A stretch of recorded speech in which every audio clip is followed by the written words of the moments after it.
How do you analyze markets and the competition in management consulting?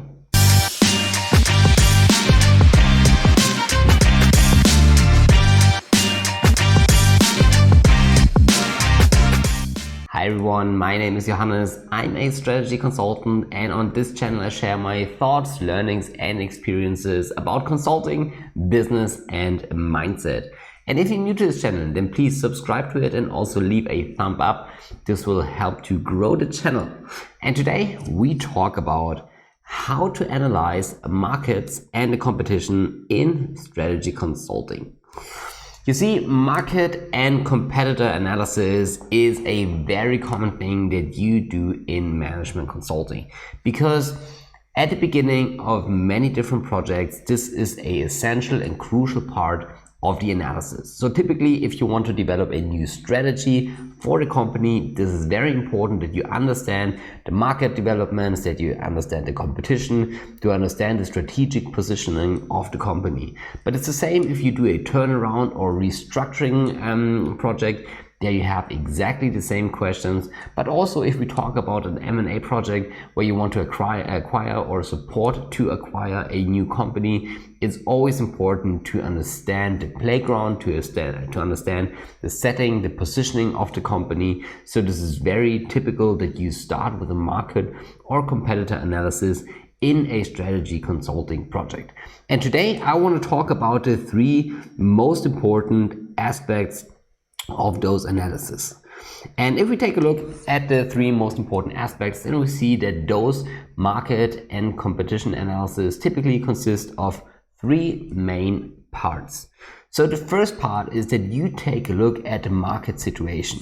So you really want to understand, okay, in what kind of situation is the market? What are typical growth numbers? How is the dynamics in this industry? So what is the status quo of this industry?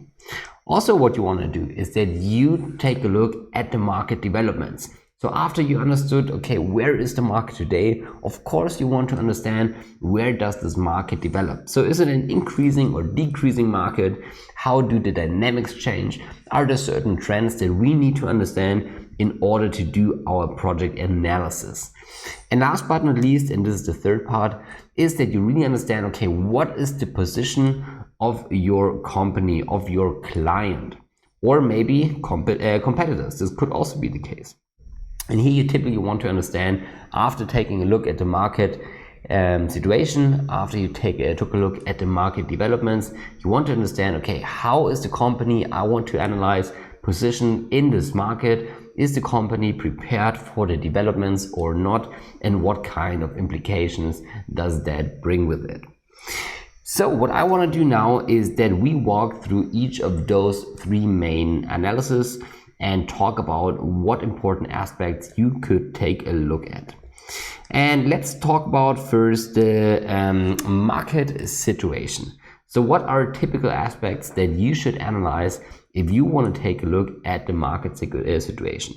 So first of all, you take a look at the market volume. So you want to understand what kind of size does the market have. And typically there are several reports, maybe research reports, maybe your know-how system can help you with that. Maybe you have to ask some experts. Maybe the client you work for also has an estimation about the market size, or you have to estimate the market yourself because this data is not available. So it doesn't matter, but the first step is typically that you take a look at the market size. Also, you want to understand, how is the market segmented? So is it divided by regions maybe? Can you take a look at several product groups that are important? Are there certain peer groups or market groups, like, in terms of positioning, that you can segment the market in? It doesn't matter, but it's very important that you don't only talk about the big market, because the overall market is usually divided into several sub-markets, always depending on how narrow you define the market. But nevertheless, taking a look at the market segmentation at the beginning is usually the next step.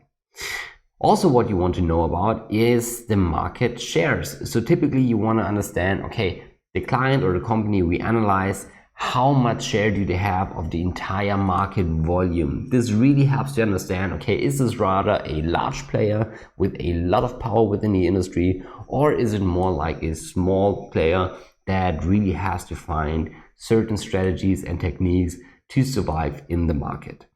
Obviously, competitive dynamics is also very interesting. If you take a look at the market situation, you want to understand how does it develop, what were the developments, what were the M&A acquisitions, for example, in the past years. So do we see new competitors entering the market? Is it more like a consolidation game?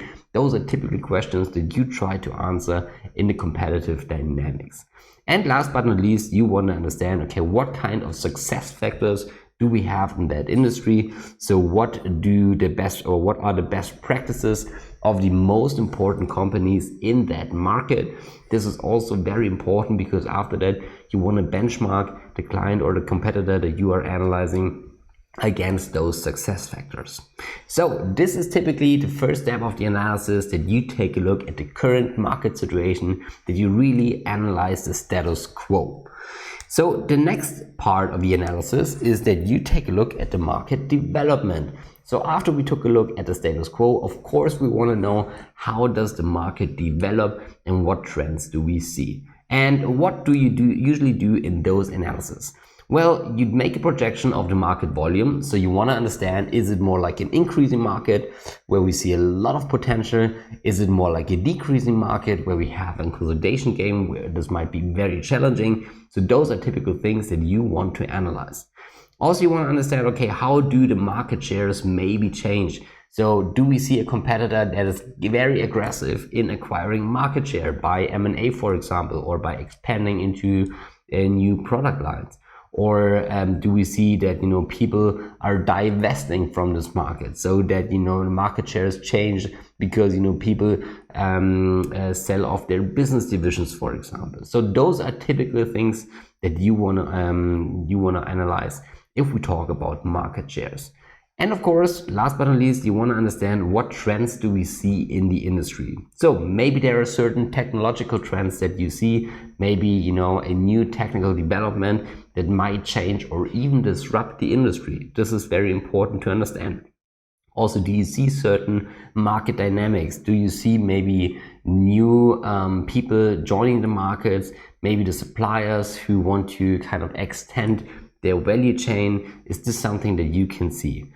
Maybe there are new products that are introduced. Think of the iPod, iPod back then, introduced by Apple. This might also be very important to understand. Or do we see maybe a change in customer behavior? If we talk about sustainability, for example, how does that, or COVID-19, how does that change consumer behavior? So those are very important things to understand if we talk about the analysis of the market developments in the near future.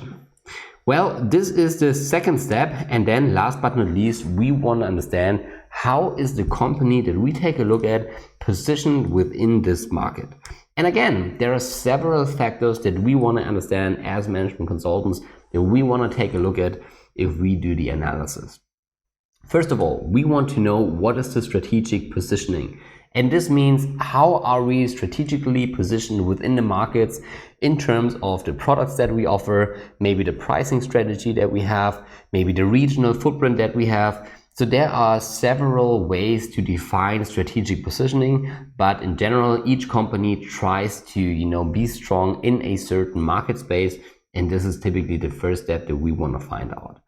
Also, we want to understand the relative market share versus the market growth. So this means, is the company positioned in the relevant segments? So what we typically do here is what is so-called the BCG matrix, where we have two axes with the market share and the market growth. This typically gives you a very good overview of the current portfolio, where the company is currently positioned, and if there is enough in the pipeline to ensure a healthy product or company life cycle. Also, maybe you want to understand the product price versus the product features. So do we have certain products that are overpriced, that are in terms of quality, in terms of features, not competitive to other products that we see in the markets, but have a price that is too high? Those are also things that we could take a look at. or maybe you want to take a look at success factors and the degree of fulfillment. So we talked about success factors in the market situation, and in this step we want to understand the company that we analyze. How does this company perform in the success factors that we previously defined? Of course, you take a look at the value chain as well. So you want to understand where is the company positioned, where is the competition positioned. So what kind of parts of the value chain are part of the product landscape or the value chain landscape of the company that we take a look at. We also want to understand, do we see some forward integration of suppliers, or do we maybe see some backwards integrations of customers that we have or that the industry has as a whole. So if you are interested in that and want to learn more about that, then please write that in the comments and let me know. Then I can do a second part about that, where I go more into how you actually do the analysis. But so far, if you liked it, then please subscribe to this channel and leave a thumb up to really help to grow the channel. If you have any questions, just write it down in the comments. And with that being said, I wish you a very successful day. Hope to see you soon. Goodbye, Johannes.